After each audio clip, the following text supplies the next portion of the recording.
데살로니가 전서 강해를 시작하며 데살로니가 전서 1장 1절 말씀. 바울과 실로아노와 디모데는 하나님 아버지와 주 예수 그리스도 안에 있는 데살로니가인의 교회에 편지하노니 은혜와 평강이 너희에게 있을지어다. 아멘.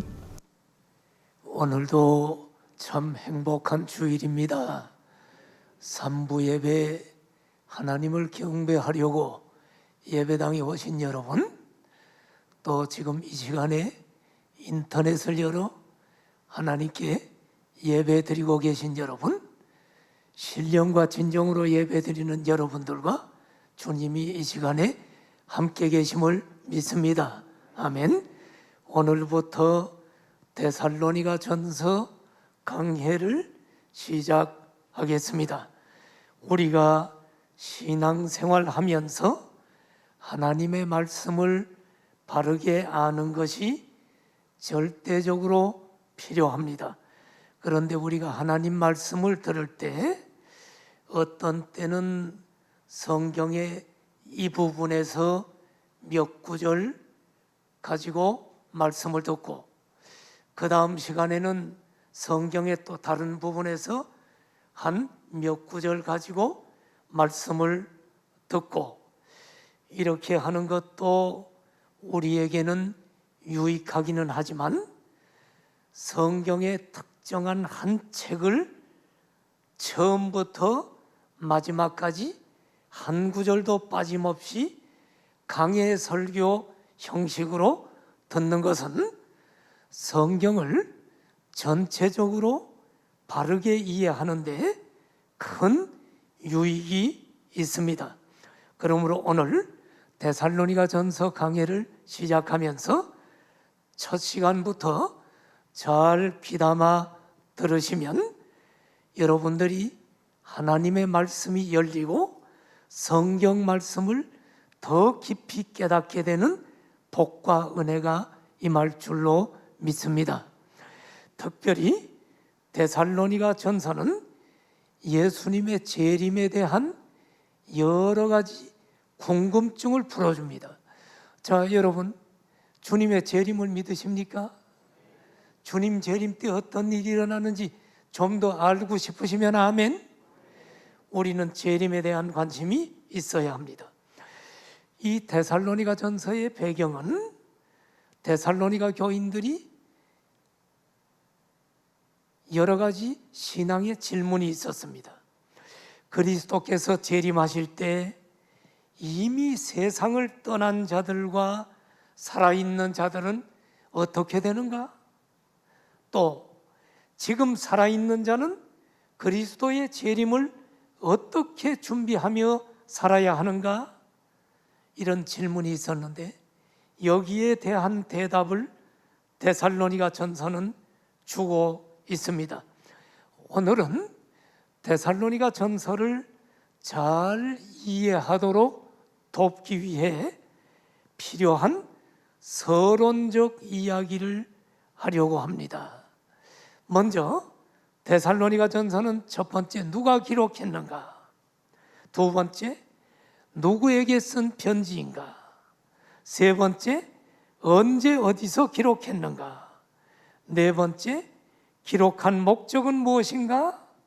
다섯 번째 전체 내용과 개요는 무엇인가에 대해서 차례대로 살펴보겠습니다. 자, 먼저 저자입니다.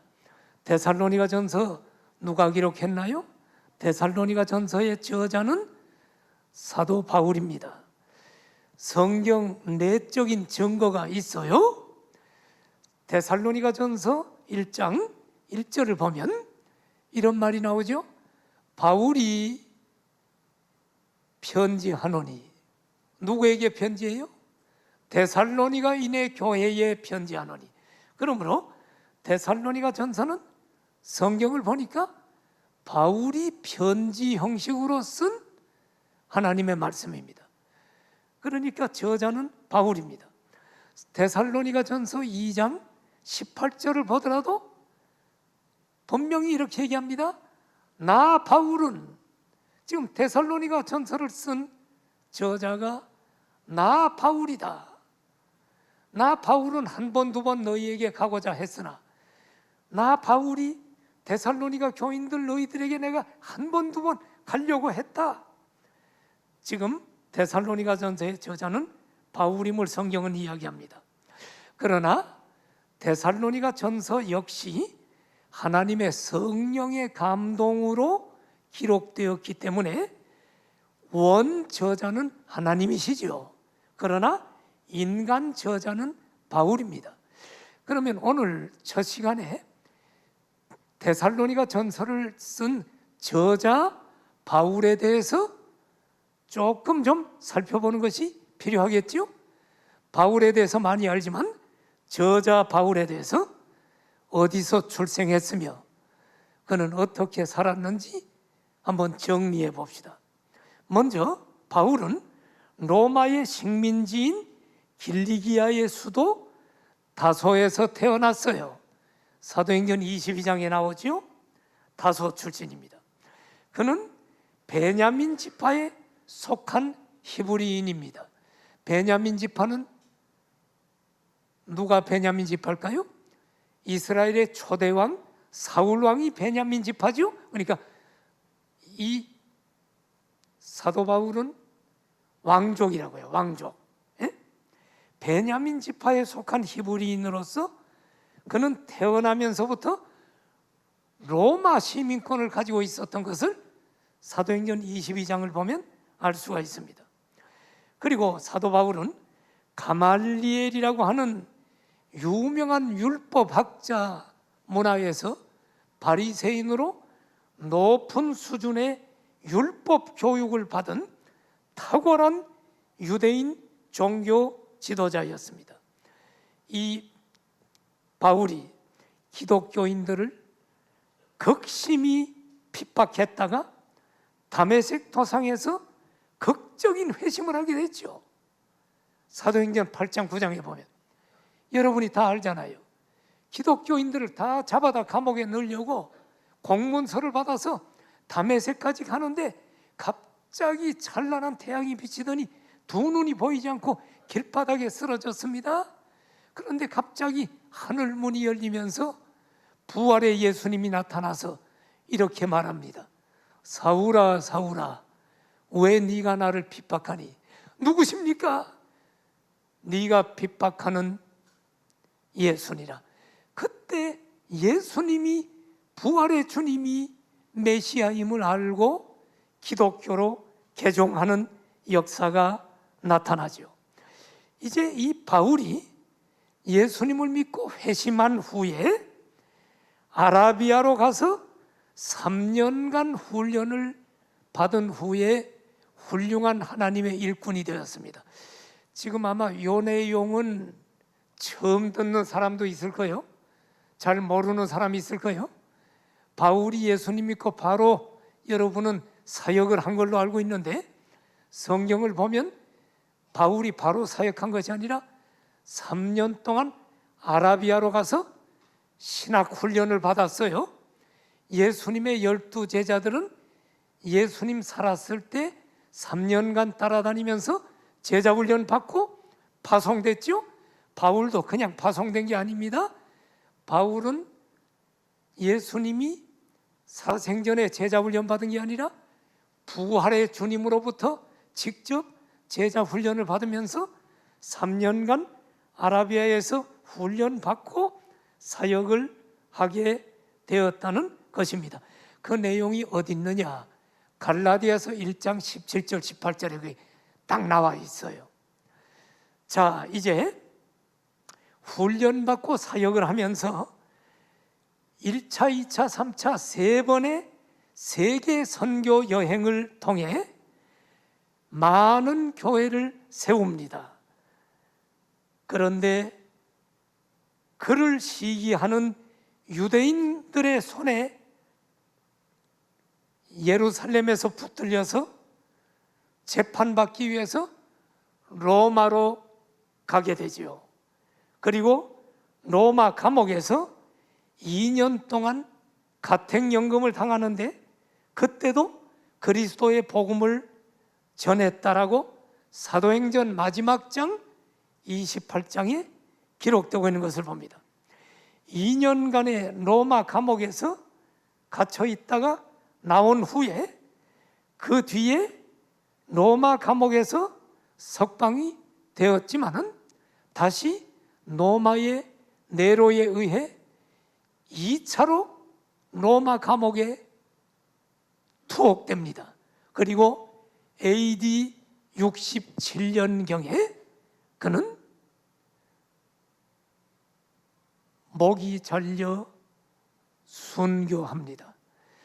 여러분이 이태리에 성지순례 같이 가본 분들은 바울이 순교한 장소 기념교회가 있는데 가봤을 것입니다. 바울이 감옥에 2차 투옥됐을 때 감옥에서 마지막 쓴 하나님의 성경은 디모데 후서입니다.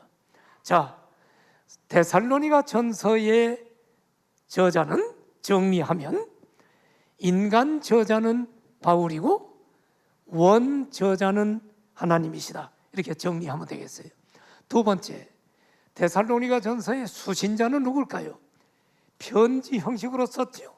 수신자는 데살로니가 전서 1장 1절을 보면 예수 그리스도 안에 있는 데살로니가인의 교회, 다시 말하면 데살로니가인의 수신자는 데살로니가 교회 성도들입니다. 여기서 좀 더 이해를 돕기 위해 데살로니가 교회가 어떤 과정을 통해 세워지게 되었는지 데살로니가 교회 설립 경위에 대해서 살펴봅시다. 데살로니가 교회가 어떻게 세워지게 됐나요? 데살로니가 교회 설립 배경을 보려면 사도행전 17장으로 돌아가야 돼요.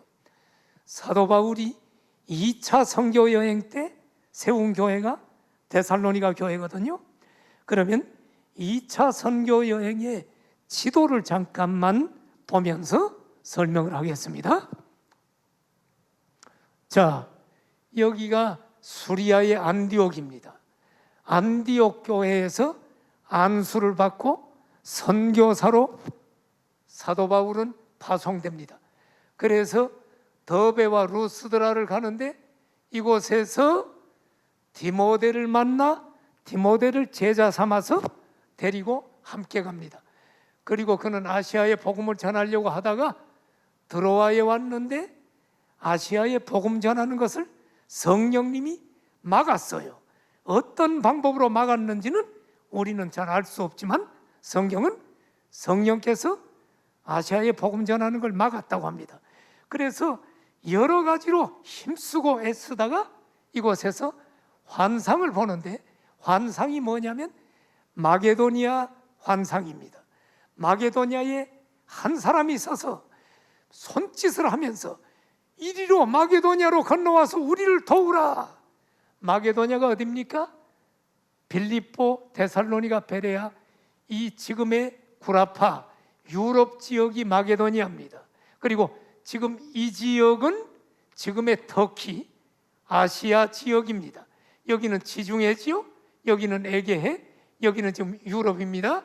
이 드로아에서 마게도니아 환상을 보고 이리로 건너와서 우리를 도우라고 해서 제일 먼저 간 첫 번째 성이 빌립보 성입니다. 이 빌립보 성에 도착을 해서 그는 복음을 전했는데 이 빌립보 성에 가서 자주장사 루디아를 만나 그 사람이 예수 믿고 가족들이 예수님을 믿어요. 빌립보 교회가 탄생됩니다. 그러다가 여러 가지 박해를 통해서 바울과 실라는 빌립보 감옥에 갇힙니다. 감옥에서 한밤중에 바울과 실라가 찬양하는데 옥터가 움직이고 감옥 문이 열리고 매였던 것이 다 풀립니다. 감옥의 간수가 죄수들이 도망간 줄 알고, 죄수들 도망가면 감옥의 간수는 사형입니다. 도망간 줄 알고 자기 목숨을 스스로 끊으려고 할 때 사도 바울이 스톱! 우리는 도망가지 않았다. 그때 깜짝 놀라서 빌립보 감옥의 간수가 바울 앞에 무릎을 꿇으면서 선생이여, 선생들이여, 어떻게 해야 내가 구원을 받겠습니까? 그때 성경에 유명한 구절이 빌립보 감옥 간수에게 전해집니다. 주 예수를 믿으라. 그리하면 너와 내 집이 구원을 얻으리라. 이 유명한 구절이 거기서 탄생됩니다. 그리고 빌립보 감옥의 간수와 가족들이 모두 세례받고 예수님을 영접합니다. 이렇게 해서 루디아와 빌립보 감옥의 간수를 통해 빌립보 교회가 형성됩니다. 이제 바울은 빌립보를 떠나서 이제 마케도니아 지역의 수도인 데살로니가에서 유대인 회당 중심으로 복음을 증거하였습니다. 사도행전 17장 1절을 보십시오. 자, 여기 데살로니가에 이르니 거기 유대인 회당이 있는지라. 자, 유대인 회당에서 복음을 전했는데 그 다음 2절을 보니까 얼마 동안 전했느냐? 새 안식일에 성경을 가지고 강론했다라고 성경은 이야기합니다. 새 안식일, 성경을 가지고 강론했다. 여러분, 구약 성경을 가지고 이제 사도 바울은 복음을 전했는데 구약 성경에 인류의 구세주 메시아가 오신다는 예언이 있잖아요. 이 예언의 말씀을 가지고 바울이 복음을 전했는데 바울이 전한 복음의 핵심은 그 다음 17장 3절에 보니까 내용이 뭡니까? 여러분, 구약 성경을 이해합니까? 내가 뜻을 풀어드릴게요. 보세요, 구세주가 오신다고 예언되어 있지요. 그 메시아가 오시면 그분이 해를 받고 죽을 것이라고 예언되어 있습니다. 그리고 그분이 다시 살아날 것이라고 구약에 예언되어 있지요. 우리의 구세주가 누굽니까? 바로 여러분, 이 예수가 우리의 구세주 그리스도입니다. 바로 이 예수가 구약에서 예언한 우리를 구원하는 구세주이시라고 바울은 성경을 열어 복음을 전합니다. 유대인 상대로 전도를 했죠. 그러면서 데살로니가에 3주를 머무르면서 사도 바울은 전도를 했습니다. 이 3주 동안에 복음을 듣고 예수님을 믿는 사람들이 생겼는데 이들이 데살로니가 교회 성도들입니다. 그러면 구체적으로 데살로니가 성도들이 어떤 사람들인가? 사도행전 17장 4절을 보면 3주 동안에 복음을 전했더니 경건한 헬라인의 큰 무리, 이방인들이 많이 돌아왔어. 헬라인들이. 그리고 적지 않은 귀부인, 아마 상당히 귀족들이, 귀부인들 중에 상당수가 예수 그리스도를 믿고 기독교인으로 들어왔어요. 물론 유대인들도 있었겠죠. 3주간의 회당 전도는 유대인 상대였지만 실제로 데살로니가 교인들은 이방인들이 많았던 것 같아요. 그러면 여러분, 데살로니가 교회는 어디에서 모였을까? 사도행전 17장 5절 그 다음 절을 보면 야손의 집이 나옵니다. 잘 보십시오. 사도 바울이 복음을 전했더니 많은 사람이 기독교인이 됩니다. 그랬더니 5절에 보니까 유대인들은 시기해가지고 불량한 깡패들을 아마 돈 주고 산 것 같아. 사가지고 기독교를 핍박하려고 때를 지어서 어디로 갔느냐? 야손의 집에 갔어요. 야손의 집에 바울이 숨어 있을 것이라고 생각을 해서 그 집을 가가지고 가택수색을 다 했습니다. 이것을 보면 데살로니가 교회는 처음에 이방인 성도인 야손의 집에서부터 시작되었다고 추측이 됩니다. 여러분, 골로새 교회, 에베소 교회, 고린도 교회 그것이 오늘날 이런 건물이 아닙니다. 상가 세 얻어가지고 뭐 상가 40몇 평 얻어서 하는 게 아니에요. 예수님 믿는 성도들이 자기 집을 내놓고 거기서 주일 예배 모였고 드렸어요. 그게 골로새 교회고 그게 에베소 교회고 고린도 교회고 합니다. 데살로니가 교회는 아마 야손의 집에서 집회를 하지 않았는가 시작이 됩니다. 그래서 야손의 집을 와서 사도 바울 내놓으라고 가택수색을 했겠지요. 데살로니가 교회 성도들 중에는 야손뿐만 아니라 또 다른 이름이 발견되는데 아리스다고라는 사람과 세군도라고 하는 신실한 일꾼들이 있었던 것 같아. 사도행전 20장 4절을 보면 훗날 20장 4절에 사도 바울과 함께 동행한 인물 중에 이름이 나타나요. 보세요. 아시아까지 함께 가는 자는 베레아 사람 브로의 아들 소바더라는 사람이 있었고, 베레아 사람 중에 또 예수 믿는 사람이 생겼겠죠. 그리고 데살로니가 사람 아리스다고와 세군도가 함께 간 것을 보게 됩니다. 이렇게 볼 때 이 아리스다고와 세군도는 굉장히 신실한 일꾼이라고 보여집니다. 데살로니가 교회는 바울의 2차 선교 여행 중에 빌립보 교회에 이어 유럽에서 두 번째로 세워진 교회입니다. 자, 데살로니가 전서의 수신자 정리를 하면 데살로니가 전서의 수신자는 야손, 아리스다고, 세군도를 포함한 데살로니가 교회 성도들이 수신자다. 데살로니가 교회 성도들에게 보낸 첫 번째 서신이 데살로니가 전서다. 이렇게 정리를 하겠습니다.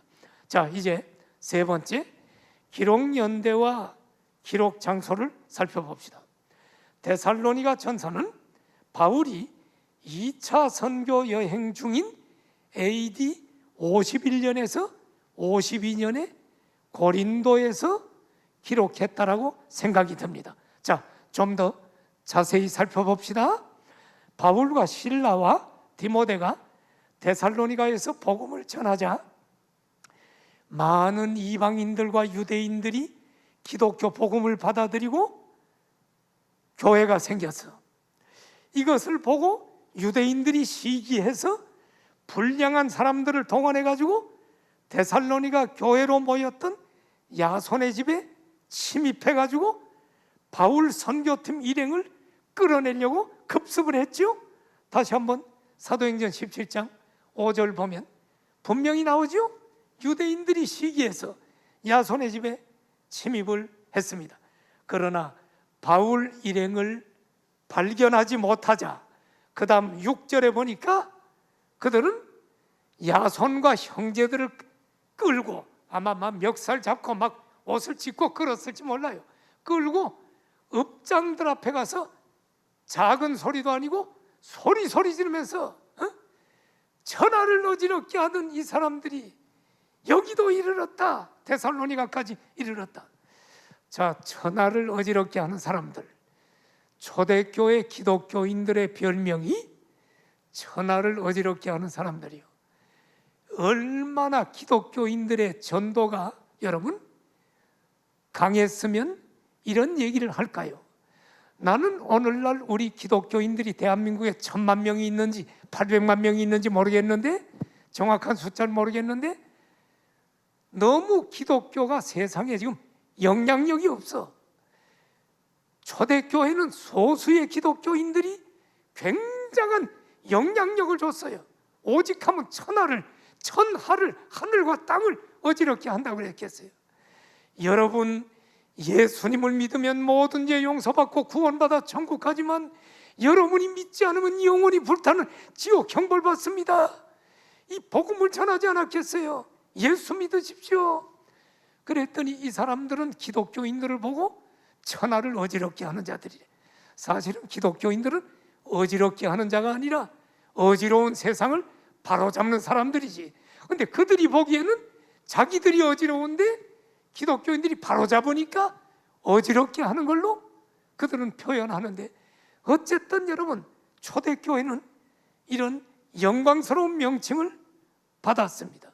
그러면서 사도행전 17장 7절에 그들이 뭐라고 하냐면, 야손을 끌고 가가지고 야손이 바울과 그 선교팀을 자기 집에 맞아들였어 하면서 지금 고발을 하는 것입니다. 이렇게 되자 바울은 데살로니가에서 더 이상 사역할 수가 없어서 사역을 중단하고 베레아로 가서 복음을 전했어요. 그게 사도행전 17장 10절에 나옵니다. 밤에 그리스도인 형제들이 바울 목사님, 도저히 여기서는 안 됩니다.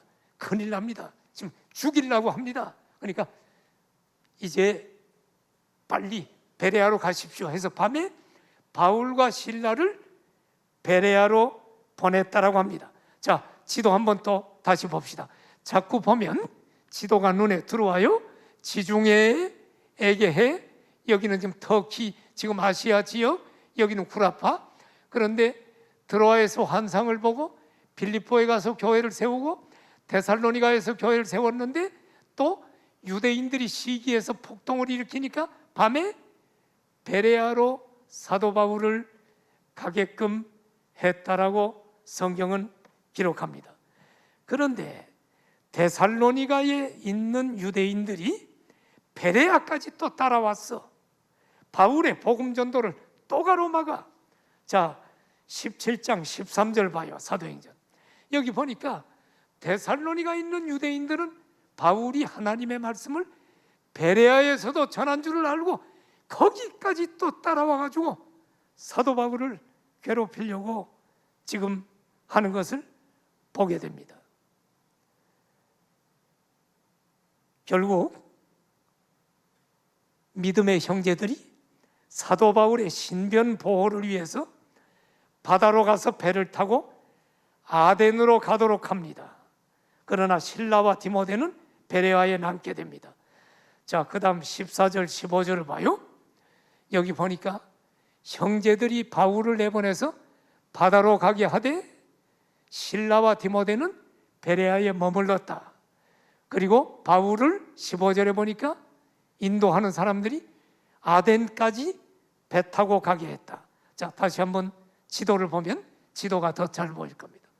자, 바로 여러분 베레아까지 쫓아왔어, 이 데살로니가 유대인들이. 그래서 여기서 배를 타고 육지가 아니라 지금 이 바다로 긴 거리를 배를 타고 아덴까지 왔어.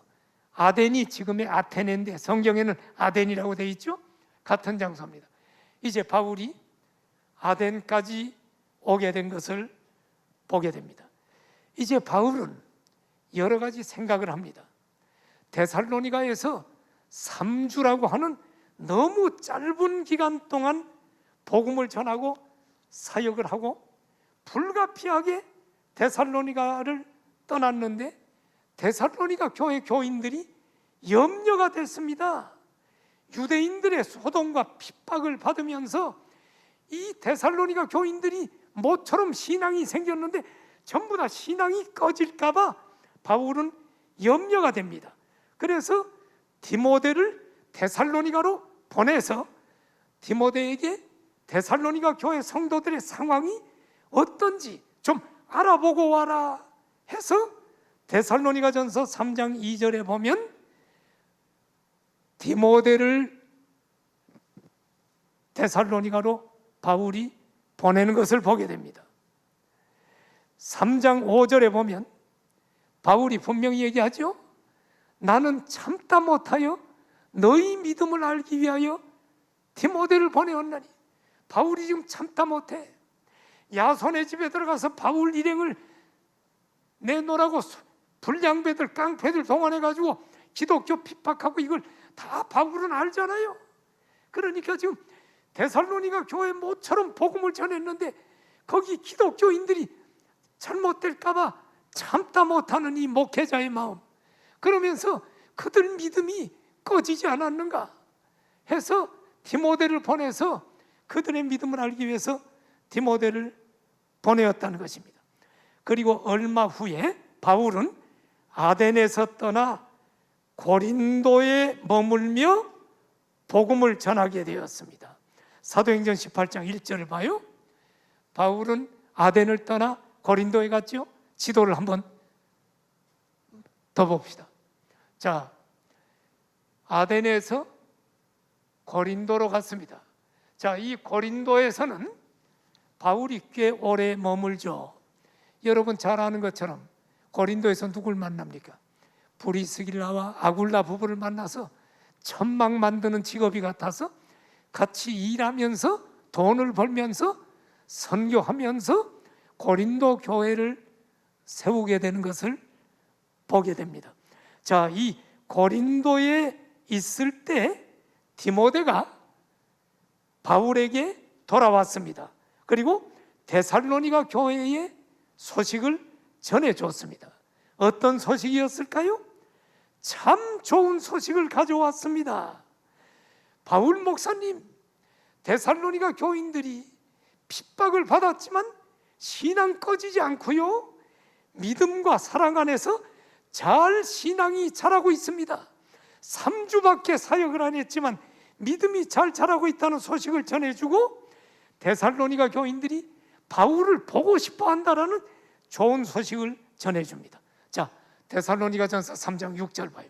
그 내용이 나오죠. 디모데가 너희 데살로니가로부터 와서 너희 믿음과 사랑의 기쁜 소식을 우리에게 전해줬어. 그리고 맨 끝에 보니까 너희도 우리를 간절히 보고 싶어 한다라는 소식을 들었어. 참 기분이 좋았죠. 믿음이 꺼지지 않고 바울을 그리워한다는 소식을 듣고 바울이 기뻤어요. 그런데 좋은 소식만 있은 것이 아니라 이런 소식도 있었어요. 그 소식은 뭐냐면, 이들이 믿음이 자라기는 했지만 워낙 짧은 기간 동안에 복음을 들었기 때문에 기독교 교리가 정리가 되지 않아서 예수님의 재림을 믿는데 재림과 종말에 대한 오해를 하고 있다는 소식이었습니다. 이런 디모데를 통한 보고를 듣고 데살로니가 교회에 보낸 첫 번째 편지가 데살로니가 전서입니다. 자, 기록 연대와 기록 장소 정리하면 데살로니가 전서는 AD 51년에서 52년경 고린도에서 기록을 했다. 자, 이제 네 번째 기록 목적입니다. 그럼 데살로니가 전서를 왜 기록했느냐? 첫째, 환난 가운데 믿음 흔들리지 않고 신앙생활하는 데살로니가 성도들을 격려하기 위해서. 바울은 알잖아요. 유대인들이 시기해서 기독교를 박살내려고 막 야손을 끌고 고발하고 이랬잖아요. 그러니까 환난 가운데 믿음이 흔들릴까 봐 흔들리지 않고 그들이 믿음을 지키고 있다는 소식을 듣고 그들을 보면서 데살로니가 교인들이요, 힘을 내시오, 용기를 내시오, 그러면서 그들을 격려하기 위해서 데살로니가 전서를 기록했다. 두 번째 기록 목적은 성결한 삶을 살도록 하기 위해서. 데살로니가 교인들 중에 어떤 자들은 예수님을 믿었지만 다시 과거 생활로 돌아간 사람들이 있어요. 그래서 음란과 부도덕한 생활에 빠져 있었습니다. 그래서 그들에게 거룩한 삶을 살라고 교훈하고 있는 것을 봅니다. 그리고 세 번째로 데살로니가 전서를 기록한 목적은 그들의 잘못된 종말관을 시정함으로 교회를 굳게 세우기 위해서 기록을 했다. 잘못된 종말관이 뭐냐? 어떤 사람은 주님의 재림이 임박하다고 생각하여 세상에서 해야 할 사명과 육신의 일을 등한시했습니다. 자막을 빨리 넘겨줘요. 그래서 그들은 어떻게 했느냐? 바울이 전한 재림의 메시지를 듣고 재림이 임박하다고 생각했어요. 그래서 주님 재림하면 직장 다닐 필요 뭐 있나 하고 직장을 때려치고 일을 안 하는 거야. 예? 학생들이 수능고사 공부를 안 하니까, 왜 공부 안 하니까 금방 재림할 텐데 뭐 대학 언제가 공부했자 소용없지, 이런 식이야. 그래서 일하기 싫거든 먹지도 말라라고 하는 게 데살로니가서 이제 나오는 얘기입니다. 그리고 잘못된 종말과는 또 뭐냐면, 두 번째, 예수님을 믿고 지난주에 가족이 죽었단 말이야. 신자들이 죽었어. 그럼 주님이 재림 안 했어. 그럼 예수님 재림하기 전에 죽은 사람은 뭐야? 예수 믿고 죽은 신자들이 주님 재림 시에 재림의 영광에 참여하지 못하는 것을 염려했어요. 예수님 재림 전에 죽은 가족들, 성도들 어떻게 되는지 염려한 거야. 예수님 재림 전에 죽은 성도들은 부활의 영광에 동참하지 못할까 염려했습니다. 그래서 올바른 종말론을 가르쳐 주려고 데살로니가 전서를 기록했습니다. 자, 이제 데살로니가 전서 5장인데 내용과 개요를 한번 훑어봅니다. 지금 훑어봐야 여러분은 무슨 얘기인지 모르겠지만 이제 대충 그냥 훑어보고 이제 하나씩 들어갈 겁니다. 훑어보세요. 첫째, 문안 인사가 제일 처음에 있죠. 데살로니가 전서 1장 1절, 오늘 읽은 본문입니다. 요건 오늘 다룰 겁니다. 두 번째, 1장 2절부터 3장 끝까지는 바울의 개인적인 회상입니다. 내용은 6가지인데, 첫째, 데살로니가 교회 성도들이 믿음의 본이 됐다는 소식을 듣고 칭찬하는 내용입니다. 그리고 두 번째, 데살로니가에서 바울이 어떻게 사역했는가를 갖다가 회상하면서 기록하고 있습니다. 세 번째는 데살로니가 교회 성도들이 참 믿음 안에 서 있는 걸 보고 감사를 합니다. 네 번째, 데살로니가 교회 성도들 내가 지금 보고 싶다라는 이야기를 쓰고 있습니다. 그리고 이제 다섯 번째, 3장에 데살로니가 교회 성도들의 믿음을 세우려고 하는 바울의 열망, 정말 모든 목회자들이 본받아야 될 이 바울의 그 영혼을 사랑하고 믿음을 세우려고 하는 열망을 보게 됩니다. 그리고 3장 11절부터 마지막까지 바울은 데살로니가 교인들을 위한 감사와 도고 기도의 내용이 나옵니다.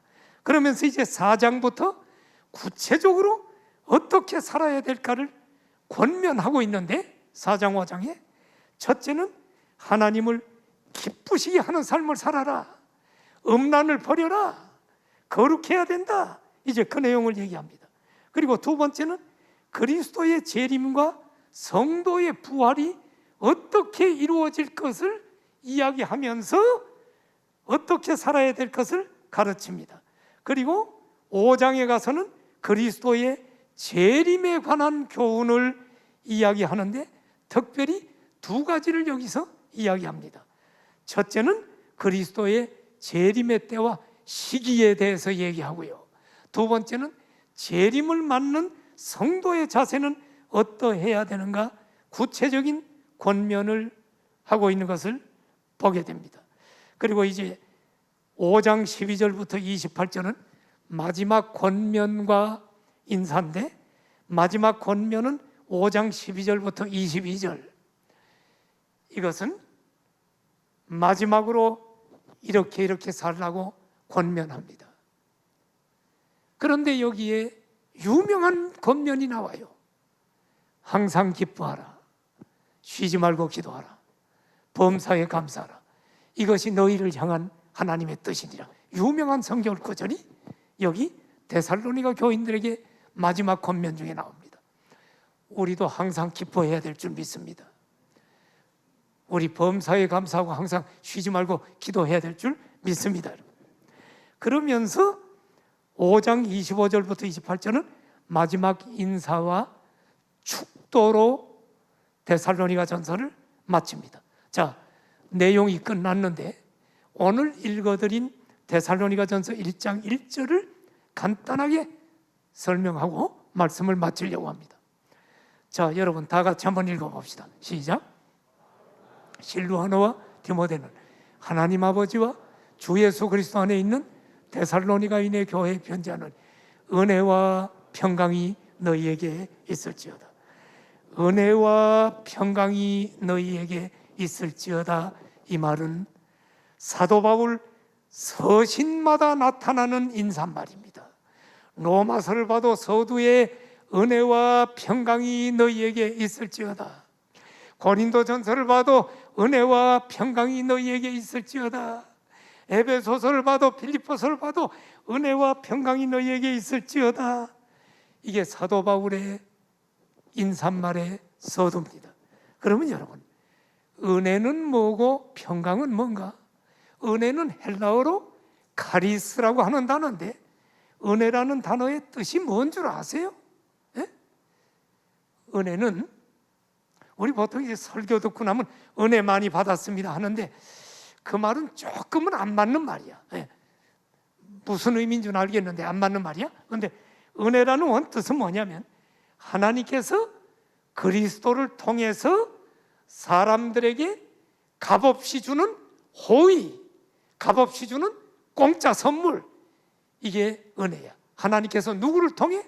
그리스도를 통해 값없이 주는 선물. 그럼 하나님이 우리에게 값없이 준 선물 중에 가장 큰 선물 뭐 받았어요, 여러분? 구원입니다. 구원을 여러분이 따낸 걸로 생각하면 안 돼요. 내가 믿음으로 구원받았지, 천만에 믿음도 하나님의 선물이에요, 여러분. 나는 우리 어머니가 나를 교회를 데리고 다녔는데 교회 가기 싫었어. 그런데 억지로 데리고 가. 그래서 어머니 때문에 할 수 없이 교회 갔는데, 내가 왜 가기 싫었냐? 내가 안 믿어지는 걸 어떻게 해? 안 믿어지는 것까지는 누가 할 수가 없잖아. 교회까지는 나를 데리고 갈 수 있지만 믿어라 하고 강요할 수는 없잖아. 믿어져야 믿는 거지. 안 믿어지는 걸 어떻게 해? 그런데 1977년도에 예수 그리스도를 만났어요. 그때부터 믿어지기 시작했어. 그리고 내가 목사가 되지 않았습니까? 이것이 내게서 난 것이 아니요, 하나님의 선물. 이게 카리스, 은혜야. 이게 사도 바울이 왜 은혜가 있을지어다라고 하는 줄 압니까? 사도 바울은 믿음으로 구원받는다, 믿음으로 의롭다함을 받는다, 이신득이, 칭의, 이것을 주장했죠. 그러므로 사도 바울의 인사마다 은혜가 있을지어다. 그 다음 두 번째, 평강은 뭘까? 평강은 사우나에 가가지고 뜨끈뜨끈한 데 있으니까 와, 몸이 아주 기분 좋네, 아 좋다, 혈액순환도 잘 되고, 이런 평강이 아니에요. 환난이 전혀 없거나 병이 안 들거나 사업이 잘 되거나 돈 많이 벌고, 이런 평강이 아니야. 성경이 말하는 평강은 헬라어의 에이레네라고 하는 단어인데, 히브리어로는 샬롬, 헬라어로는 에이레네인데, 샬롬은 우리가 다 알죠, 히브리어로. 이 평강은 세상적인 평강이 아니고 하나님의 은혜로 구원받은 사람이 누리는 것을 평강이라고 그래. 그러니까 구원받지 못한 사람은 대궐 같은 집에 살아도 성경이 말하는 샬롬, 평강은 없는 거야. 그러나 우리 그리스도인들은 코로나가 있고 마스크를 끼고 지금 사업이 어렵고 몸에 병들어서 투병 생활하고 심지어는 죽음이 다가와도 그리스도인들에게는 평강이 있는 줄 믿습니다. 죽음이 와도 우리는 평안하게 천국에서 눈 뜰 것을 믿고 죽을 수 있기 때문입니다. 그러므로 예수님이 내가 너희에게 평안을 주노라, 나의 평안을 주노라, 예수님의 평안이래요. 이것은 세상이 주는 것 같은 평안이 아니다. 세상이 주지 못하는 평안, 이것이 예수님이 그 은혜 받고 구원받은 여러분과 나에게 있는 줄로 믿습니다. 그러면 여러분, 사도 바울이 왜 편지마다 은혜와 평강이 있으라 그랬을까? 누구한테 배웠을까? 사도 바울은 율법학자 가말리엘 문화에서 율법을 배운 사람인데 구약 성경에 능통한 사람입니다. 그런데 이거 어디서 배웠느냐? 구약의 대제사장 아론 있죠, 모세의 형. 아론이 이스라엘 백성들을 놓고 축복할 때, 축도할 때, 강복을 빌 때 은혜와 평강이라는 단어를 썼어요. 이것을 바울이 배운 거야. 민수기 6장 25절 26절, 이것이 지금 아론의 축도입니다. 다 같이 한번 읽읍시다. 시작. 여호와는 은혜 베푸시기를 원하며 여호와는 그 얼굴을 내게로 향하여 드사 평강 주시기를 원하노라. 이게 구약의 축도입니다. 대제사장 아론이 은혜와 평강, 바로 바울이 대제사장 아론의 축도를 기억하면서 1500년 후에 똑같은 방식으로 그리스도인들을 축복하고 싶어서 그의 편지들마다 은혜와 평강이 있을지어다. 오늘 저도 사랑하는 우리 공항성산의 가족 여러분, 은혜와 평강이 있기를 축원합니다. 고개 숙여 기도합시다. 우리 함께 기도합시다. 사랑하시는 성도 여러분, 성경은 하나님의 계시입니다. 성경 말씀을 알고 싶은 욕구가 있어야 합니다. 우리는 데살로니가전서 이제 강해를 시작하며 오늘 우리는 전반적인 서론을 살폈습니다. 하나님, 짧은 기간 동안에 복음을 듣고 예수님 믿으면서도 신앙이 흔들리지 않고 박해를 이겼던 데살로니가 교인들처럼 오늘 우리가 작은 어려운 환경 때문에 신앙이 꺼지고 흔들리는 우리의 모습을 보면서 우리도 데살로니가 교인들처럼 굳건한 믿음으로 하나님 서게 하여 주시옵소서. 아멘. 그리고 데살로니가 교인들처럼 재림을 사모하고 우리가 믿음으로 살아가도록 도와주십시오. 아멘. 통성으로 기도합시다. 할렐루야. 하나님 아버지 감사합니다. 오늘 데살로니가 전서를 강해를 시작하며 첫 시간 서론적인 우리 배경을 살펴봤는데 데살로니가 교인들은 3주 동안의 짧은 복음을 듣고도 혼란과 핍박을 이기고 믿음 안에 섰던 것을 보며 하나님, 우리 자신을 돌아봅니다. 우리는 코로나나 조그만 어려움이 왔다고 주님 앞에 신앙이 꺼지지는 않는지 우리 자신을 돌아봅니다. 하나님 아버지, 굳건한 믿음을 주시옵시고 우리도